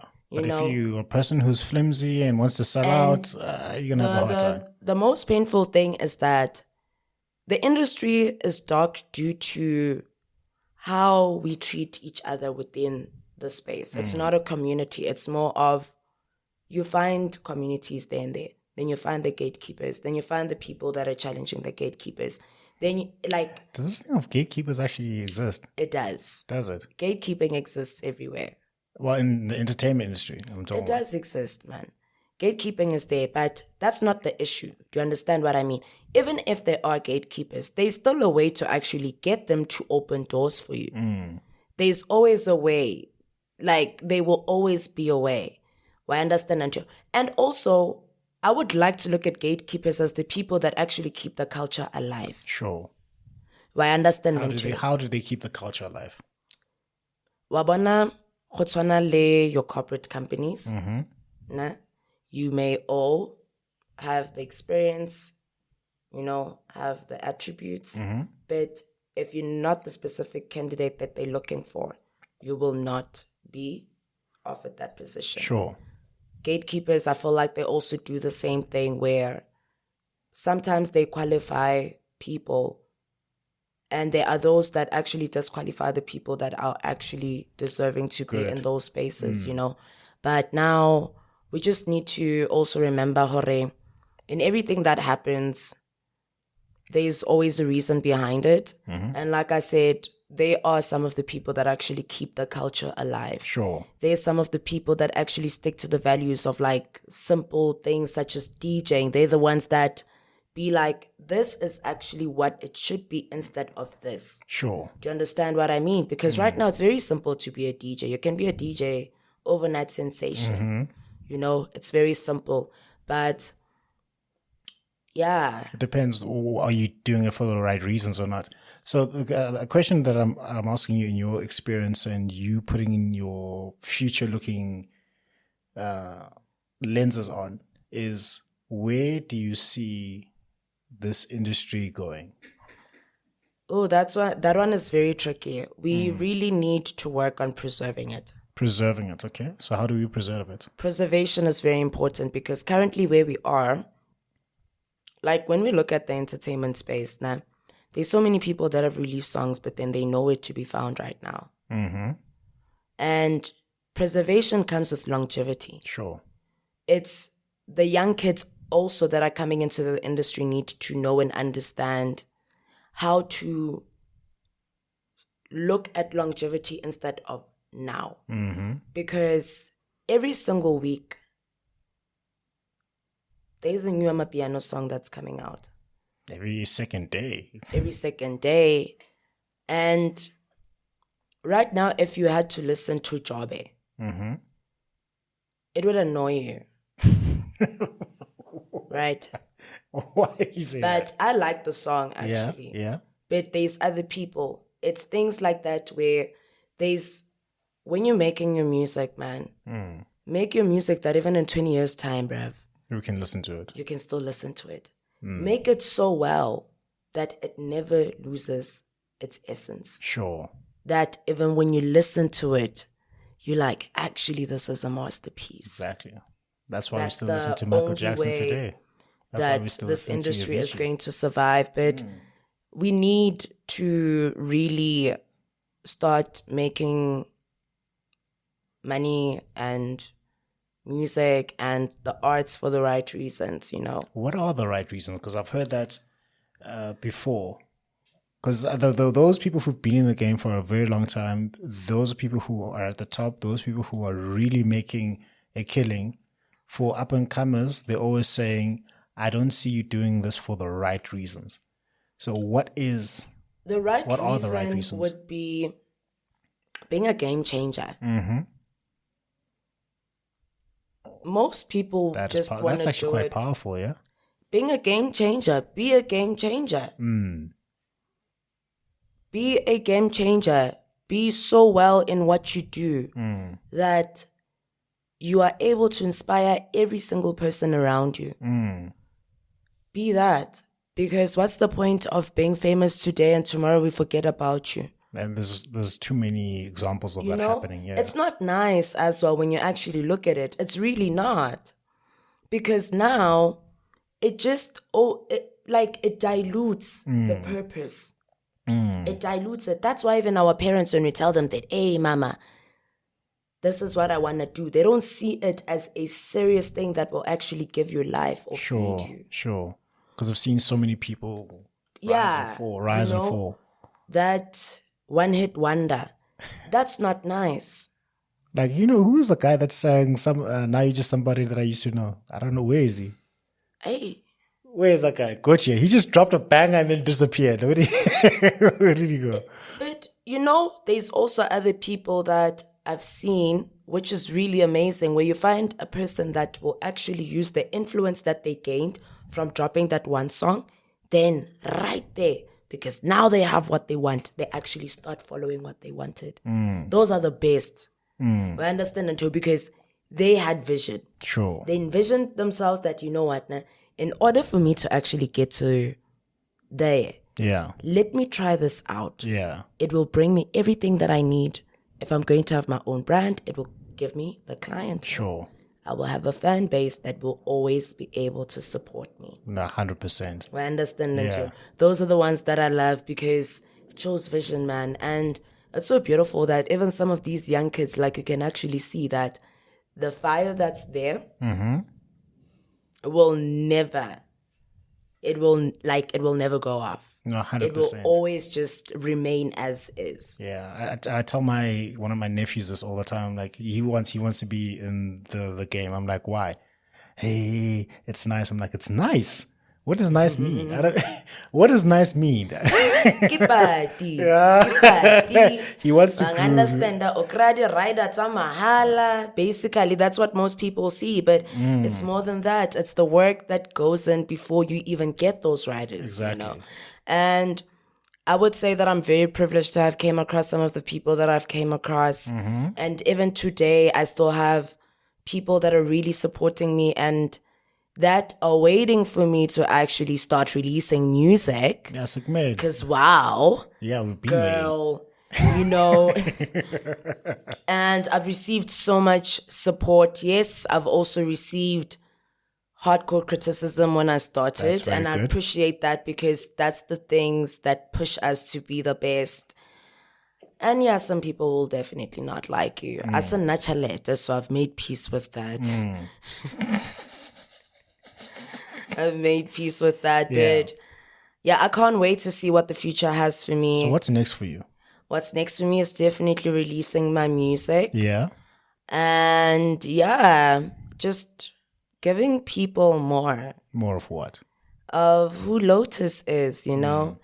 Being able to... Oh, also another thing besides being on music, I'm actually transitioning into film and TV, so... I've been doing that for like a couple of months now. So that's what I'm also currently working on right now. It's just me being able to tap into every space where I can just be able to inspire people. I'm all about changing perspective. That's where I'm at. So what's next for me is dominating the space, making people see, you know, the bigger picture, the walks of life. Sure. The amazing things that can happen even though you're going through the hardships. Being that plant that grows through the cracks of concrete. That's where I'm at. That's Let's next for inspire Lotus Mae. people. All right, guys. That is the amazing Lotus Mae, and she is an extraordinaire. She's going to be changing the world. She's going to be dropping her EP. When it drops, I would have listened to it before because I'm dope. Absolutely. My life is dope and I do dope things. You know what I mean? Yeah, so man. that is Lotus Mae, and we've had a very great conversation. She has to ask you questions. Yeah. So thank you for that. Right. So you have to ask me questions, right? I have to ask you questions. Yeah, ask me a few questions. Ask me a few questions. Let's go. You've got the microphone now. What am I going to ask you? Wow, you're putting me on the spot? Yes, you are on the spot. Okay. Hi, guys. Welcome to NJ's podcast today. It is the Queen Lotus Mae taking the seat. And listen to I that. have Mr. Dlamini, Yes. also known... Nkosi. Yes. Jay Dlamini, also known as Mr. Dlamini. Yes. Podcaster, DJ... And Ntate Moruti, there and there. Kundi, why did you do that to me? Why did you do that to me? That's just a nickname he gave me. Yes, ma'am. So, like, I want to know, right?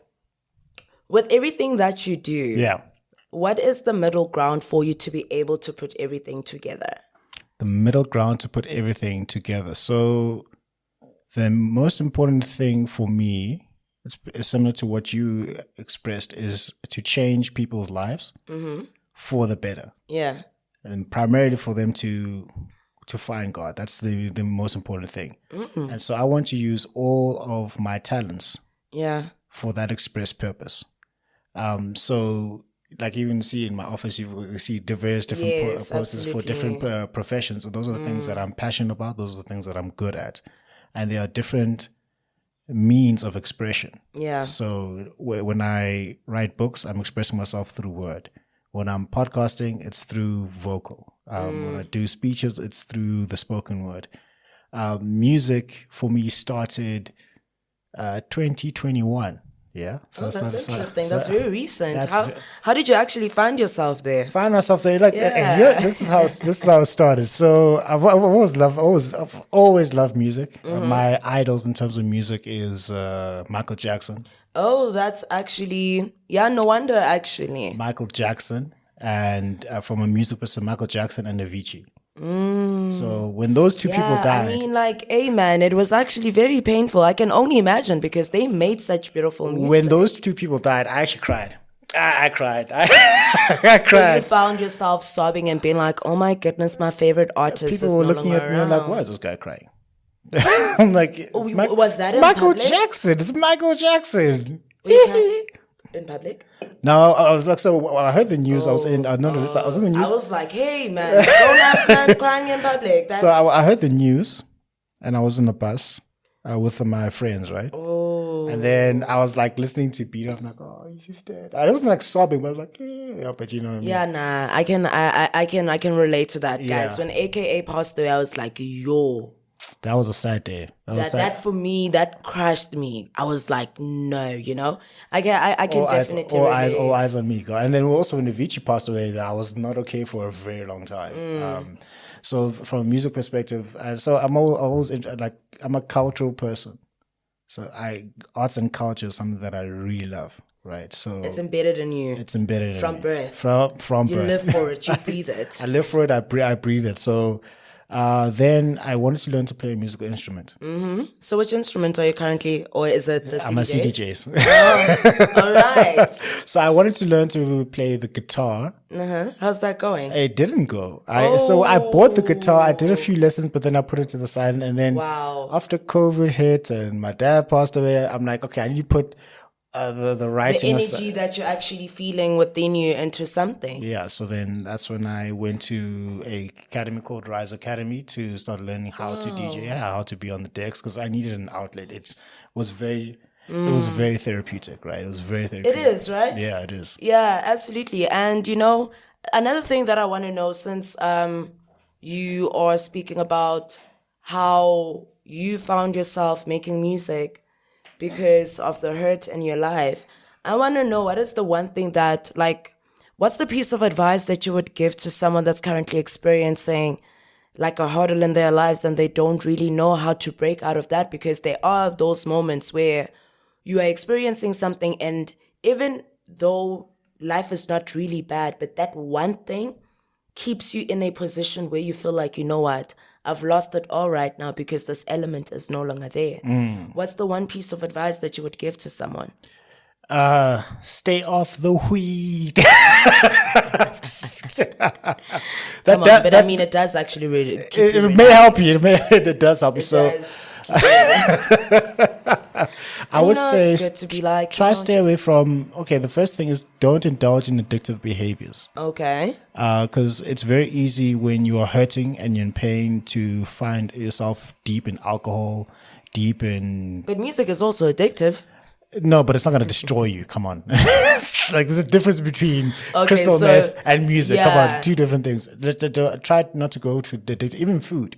People like get addicted to like food. Yeah, and stress sugar eating. and chocolate. Yeah, stress Yeah. eating. And I think you need to have a relationship with a power that's bigger than you. So that's God. That will definitely anchor you.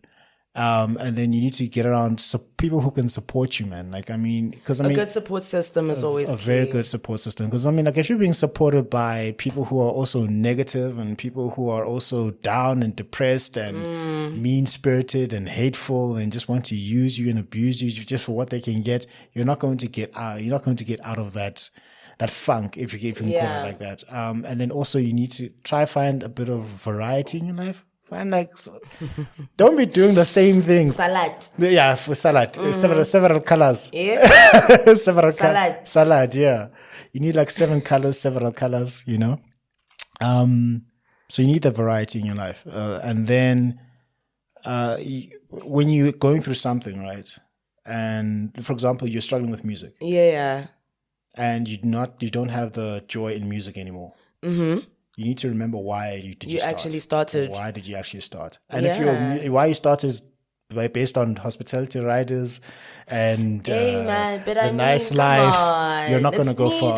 No, but you're not going to go far because those things are temporal. So like if you know you started for the love of it, that's the one thing in my sets, there's always this a cappella that I play over a whatever song it is. It's called All About House, and there's this guy just going on a rant. And it's like I remember back in the 80s when I first heard electronic sound, and then at the end of it he says, if you think he was very expressive. He was like, absolutely. He was very expressive, and he was like saying that if you're in this game for thinking that's an easy way to get laid, get a life. This is all about the house music. Come on, obviously we know. You know. We know. All these girls be looking at you when you're there on the decks and you're like, okay, you know several colors. Speaking of it, it's right there, right in your face. And you don't really have to try much. They like bring themselves to you. So then you also have to have boundaries. You have to be able to say like, no, you have to know why you're here. So you're a monogamous individual? Yeah. Married for the, like, that's it. It's there. Don't ask me. Don't ask me. Like, or you are part of this Tembu vibes? No, absolutely not. Tembu vibes is an absolute disaster. That's the topic for a completely different day. But because I think if you are going after marrying more than one person, then you're not really married, are you? You are, to a certain degree. No, you're not. No, you're not committed to anyone. Except both of your wives? You're not committed to anyone. Like, that's not commitment. Because, I mean, like, think about it this way. If you get into a relationship with someone and then you start seeing someone else, you're not in a relationship with that person, are you? Hey, you see, relationships, rather, like, are we dating, or am I, like, in a relationship, or I'm with you to actually, like, are we dating towards marriage? Are we dating towards marriage? And then you start seeing someone else. You're not really dating towards marriage. No, it's done.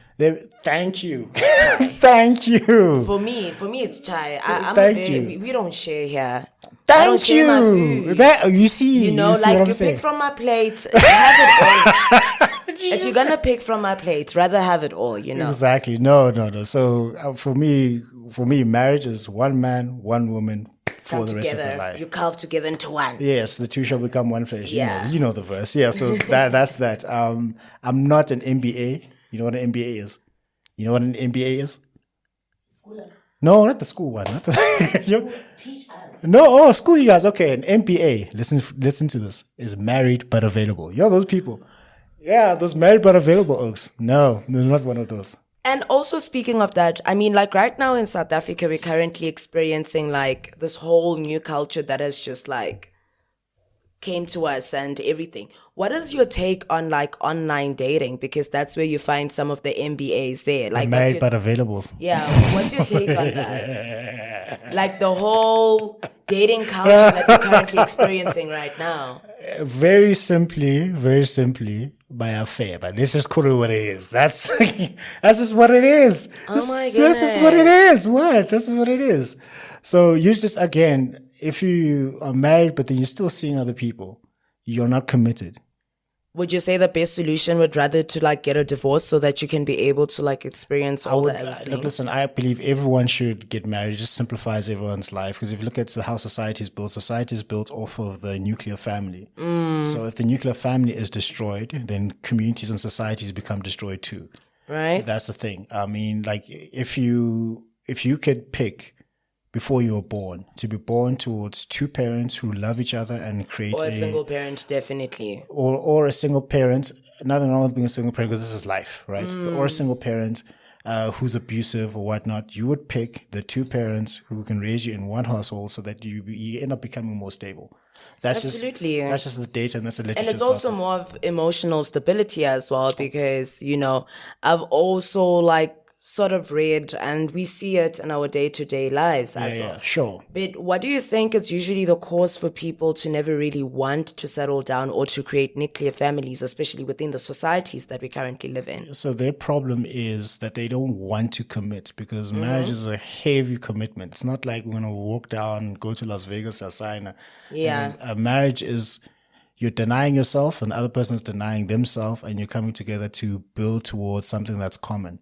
And people are afraid of that. They don't want that. Some people want to be promiscuous. Some people, they want to see multiple people. If that's what you want to do, that's what you want to do. So my thing is that if that's the life that you want to live, go and live it. But then don't lie to yourself and say that you want to be married because you don't. Because a lot of these MBAs are there. It's those guys that just got married. Or rather got married because they're too selfish. Do you think so? Yeah, sometimes they don't want to lose you. So they'll marry you. So it's a facade, rather. Yeah, it's a facade. They're selling you a facade. They're selling you a dream. Oh my goodness! There's a lot of MBAs out there. Like you see over there, there's a book that I'm writing coming out this year. I need Father of Man. Yeah. How do we build better men? Y'all need to pray for me. Y'all need to pray Hey for me. man, personally for me, I'm just like, you know what, God, umpotso setsutlitsitse banna. Oh my God. So the problem is, here's the problem with your MBAs. They don't want to be committed. So stop lying to yourself. Leave the woman alone and then go live your life. That's the Is thing. that possible? It is. You think so? It is. Hey, you sing South.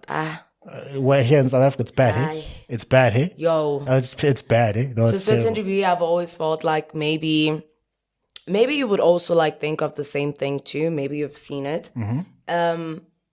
Nuclear families do actually add up. However, we also have a saying that a village raises a child. Sure. You understand what I mean? We have always had those people play further roles where, like in the villages especially, that's when you find that they know hore ka kwa motseng ole maybe ntata teng o tlhokofetse or ntate hae, so a male figure will step in and be able to like, Sure. you know, walk with you through that life, even though they're not always there with you, but they're always there. How then do we actually ensure that even within the generation that we currently have right now, what is the best way for us to actually ensure that this that we're currently experiencing right now, the whole rampage of the lack of commitment, how do we then score the generation like the Gen Zs and everybody else that is coming up to be able to rather opt for stability more than going into promiscuous coitus? Humble your fair, Banji. It's a strong word, eh?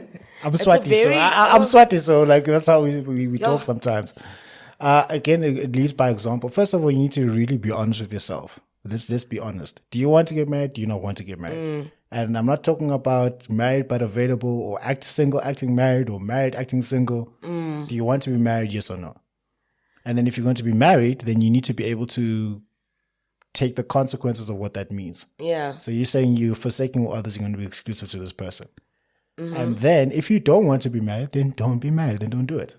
So another thing that I want to find out based on your career, right? I mean, yes, you're right. You're a podcaster. You do public speaking as well. In everything, what I want to know is that, like, is there like any music that we can expect from you anytime soon? Yeah, I've already started creating music. I have an unreleased song. I've unreleased songs already. Oh, so you do have unreleased songs. I have unreleased songs. I play them on my sets just to test out how do you feel. I'm like, okay, you like this song, I'm gonna drop this one. If you were given an opportunity to feature just one artist, both local and international, who would it be? Feature an artist on my On song, your music. on my music. Yeah. Oh, and I've got free reign to do it. Yeah. Kent. Okay.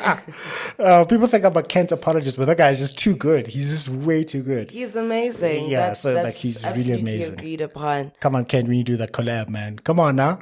I'd say Kent. I'd definitely like to do some work with Shimza one day. Yeah, he's very good when it comes to the production as well. He's very good with the production. Yeah. I don't know how it would fit in Martin Garrix into my type of music. I don't know how it would fit him in. But anything can work, you know? Yeah, anything can work. Yeah, Martin Garrix is actually one of the best producers. Like, I mean, in terms of EDM producing, based. he's good. Yeah, He's yeah. mean. He's bad. He's bad. So who else would I? There's too many artists to name, man. So like, I'll just stick with those two, Kent and Martin Garrix. Garrix. Yeah. That's really interesting. So, Mr. Dlamini, we are like at the end of everything. I would like for you to like share something with our viewers today so that, you know, from here going forward. Yeah. So here going forward, y'all, when you find a partner, get married, be committed. Stop being in NBA and do the right thing. No, okay. So other than that, the theme of this show, the theme of the podcast is that success is a progressive realization of the ideal. That means you're going after what you've always wanted to go after because it's aligned with your highest values. Not because your mom, your dad, your brother, your sister, whoever's telling you that you should live this way. So you need to find that thing that gives you that spark and start now and don't waste time. And start now, make a mess of it, fail, pick yourself up again. Don't be afraid to try new things.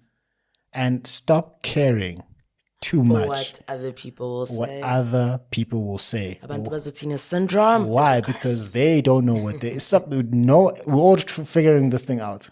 Absolutely. I mean, nobody has a manual. No one has the manual. And everyone's still trying to figure it out. And I would hate to get to a point where 5 years from now, you're like, I knew I should have done that one thing, but then I listened to Lotus or I listened to Usbangban and I didn't do it. Yeah, that's actually very true. Because even the older people, they usually just tell us that, like, especially like the eldest of people, they always say, when you go to these old age homes, you know, that the one thing that they regret is not spending their time on all the things they wanted. Exactly. So then some of the criticism, not even criticism, just comments that I got is you're doing all these things and the question is why? I said, it's what I want to do. End of discussion. There's no discussion. Absolutely. And I mean, you've already solidified yourself in one thing already. We know you as the writer above everything else. Sure. And that's where all the other things link up. So thank you so much for this beautiful day. Thank you very much. Thank you very much for being on my show and touching me on my studio. Hey, man. You know, I think these are the type of conversations that everybody needs to have from time to time, 100%. You know? And then Kent, we need to get you on. We have a conversation with Absolutely. you. You can't run. You can't run. I'm going to have you on, DJ Kent, you know? Absolutely. Like, I mean, production-based, we need more collaborations. Exactly. More collaborations. Exactly. That's what I'm also looking forward to this year, collaborating with people and just being in a position whereby we are just making an offering to the world. Exactly. And cleansing the world. Exactly. And we must do our back-to-back soon. All right. Okay, cool. Hey, I will murder you, sir. Why are you murdering? We're collaborating. A back-to-back is a collaboration. But you see, when it comes to back-to-back, you need to make sure that you've got your armor on when it comes to your track selection because, hey, I don't back down. That's fine. That you need to know. That's fine. Because I throw in fire, you need to bring in more fire.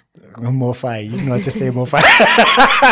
she should say more fire. They must sponsor the show before they can get that set. But that's fine. I'm open to a challenge. Absolutely. Looking forward to it. All right. I haven't done a back-to-back in a while, so definitely this is exciting. Yeah, we'll make it happen. All right, guys. Thank you very much for your time and listening to this great conversation with Lotus Mae. She's going to be dropping some music. And remember, by the time you guys have heard it, I would have heard it. Why? Yeah, because I'm dope. My life is dope and I do dope things. All right. Remember that success is the progressive realization of a worthy ideal. That means you're going after what you've always wanted to go after because it's aligned with your highest values. Yep. And it's the only way that you can really live a truly fulfilled and inspired life. And we will see you on the next episode. Thank you. Thank you for joining us on this episode on the NJ Podcast. Make sure to visit the website, the njpodcast.captivateair.fm, where you can subscribe to the show in iTunes, Stitcher, all the other podcast platforms, or via RSS so you never miss a show. You can also find the video content on the YouTube channel and Instagram page. That will be Njablo James on YouTube and njablo.j.ngosi for Instagram. Please subscribe and follow on those platforms as well. And while you're at it, if you found value in the show, we'd appreciate a rating on the podcast platforms, or if you'd like to tell a friend about the show, that will help us out too. If you'd like more information about published or upcoming books, visit www.njablojames.com for more information. Please reach out if you'd like to share what you would like to hear and which guests should be invited to the show. And remember, success is a progressive realization of a worthy ideal, which means that you are doing what you have always wanted to do because it is aligned with your highest values, and this is the only way you can live a truly fulfilled life. Now just chill until the next episode.